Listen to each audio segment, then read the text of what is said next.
अगला पद सूरदास जी का मोस्ट इम्पॉर्टेंट पद है और यह बहुत बार परीक्षाओं में पूछा गया है। हो सकता है इस बार भी यह परीक्षा में आवे। तो जो पद है उसका जो प्रसंग बनता है, यह पद्यांश भ्रमर गीत का एक अंश है और इसमें श्री कृष्ण जी मथुरा चले जाते हैं और गोपियां उनको याद कर करके बहुत व्याकुल हैं। श्री कृष्ण उद्धव को गोपियों के पास भेजते हैं। वह ज्ञान और योग का संदेश लेकर ब्रज में पहुंच रहे हैं, लेकिन उनके इस संदेश को स्वीकार करने में स्वयं को असमर्थ बताती हैं। कौन बताती हैं? गोपियां अपने को श्री कृष्ण के अलावा किसी और ईश्वर के प्रति उनकी कोई आस्था नहीं है, क्योंकि वे श्री कृष्ण को छोड़कर किसी अन्य की आराधना नहीं कर सकती हैं। तो यहाँ पर उद्धव सूरदास जी कहते हैं कि उद्धव मन न भय 10-20। गोपियां उद्धव से कहती हैं कि हे उद्धव, हमारे पास 10-20 मन नहीं, हमारे पास तो एक ही मन था, वह भी श्री कृष्ण के साथ चला गया। एक हुतोष गयो श्याम संग, एक था भी तो वह भी श्याम के संग श्री कृष्ण के संग चला गया। को और आधेश, और कौन अब ईश्वर की आराधना करे? अब हम किससे, अर्थात अब हम किस मन से तुम्हारे द्वारा बताए गए निर्गुण ब्रह्म की आराधना करें? अर्थात जब मन ही नहीं है तो किस प्रकार हम तुम्हारे द्वारा बताए गए धर्म का पालन करेंगे?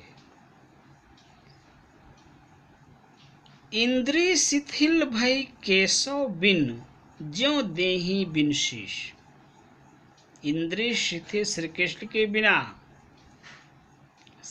के बिना हमारी सारी इंद्रियां शिथिल यानी कमजोर हो गई हैं, अर्थात हम लोग शक्तिहीन और निर्बल हो गई हैं। इंद्रिय शिथिल भई केशव बिन,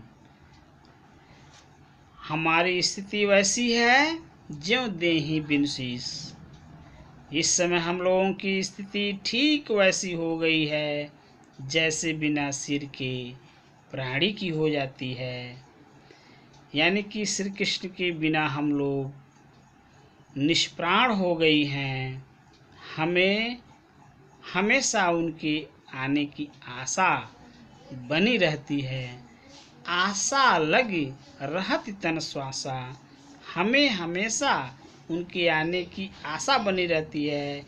इसी कारण हमारे शरीर में श्वास चल रही है और इसी आशा में होप इज लाइफ, और इसी आशा में जीवहि कोटि बरिस। होप इज लाइफ का यहाँ पर एक दर्शन मिलता है कि आशा ही जीवन है। तो गोपियाँ कहती हैं इसी आशा में हम करोड़ों वर्षों तक जीवित रह सकती हैं। जीवहि कोटि बरिस। फिर कहती हैं तुम तो सखा श्याम सुंदर के सकल जोग के ईश। गोपियाँ कहते हैं हे उद्धव, आप तो श्री कृष्ण के मित्र हैं और सभी प्रकार के योग विद्या के स्वामी हैं, अर्थात संपूर्ण योग विद्या तथा मिलन के उपायों को जानने वाले हैं, योगी हैं, योगाचार हैं। तुम तो सखा श्याम सुंदर के सकल जोग के। इस पूरी लाइन की व्याख्या इस प्रकार है कि हे उद्धव जी, आप तो श्री कृष्ण के मित्र हैं और सभी प्रकार के योग विद्या के स्वामी हैं। संपूर्ण योग विद्या आप में केंद्रित है, तो मिलन के उपायों को भी आप जानने वाले हैं। आप ही श्री कृष्ण से हमको मिला सकते हैं, मिलन करा सकते हैं। तो फिर कहते हैं सूर श्याम हमारे नंद नंदन बिनु और नहीं जगदीश। एकदम स्पष्ट रूप से गोपियाँ कह देती हैं कि हमको योग नहीं चाहिए, हमको निराकार ब्रह्म नहीं चाहिए, हम निर्गुण ईश्वर की उपासना नहीं कर सकती।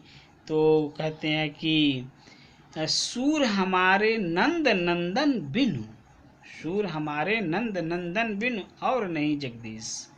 यानी कि सूरदास जी कहते हैं गोपियाँ स्पष्ट रूप से उद्धव को बता दिया कि नंद जी के पुत्र श्री कृष्ण के बिना उनका कोई और आराध्य नहीं है, उनके अतिरिक्त वे और किसी की आराधना नहीं कर सकती।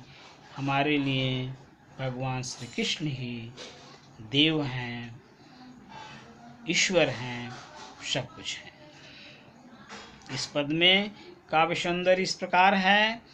श्री कृष्ण के विरह में विचलित गोपियों की शारीरिक और मानसिक स्थिति का चित्रण किया गया है। भाषा, जब भी भाषा लिखना हो आपको सूरदास के पद में, तो हमेशा व्रज लिखिए। भाषा व्रज है, शैली मुक्तक है, गुण माधुर्य है, रस श्रृंगार है, लेकिन यहाँ पर वियोग है। छंद गेय है, ज्ञात्मक है, शब्द शक्ति व्यंजना है, अनुप्रास अलंकार का प्रयोग है। यहाँ पर उपमा और श्लेष अलंकार का भी वर्णन किया गया है।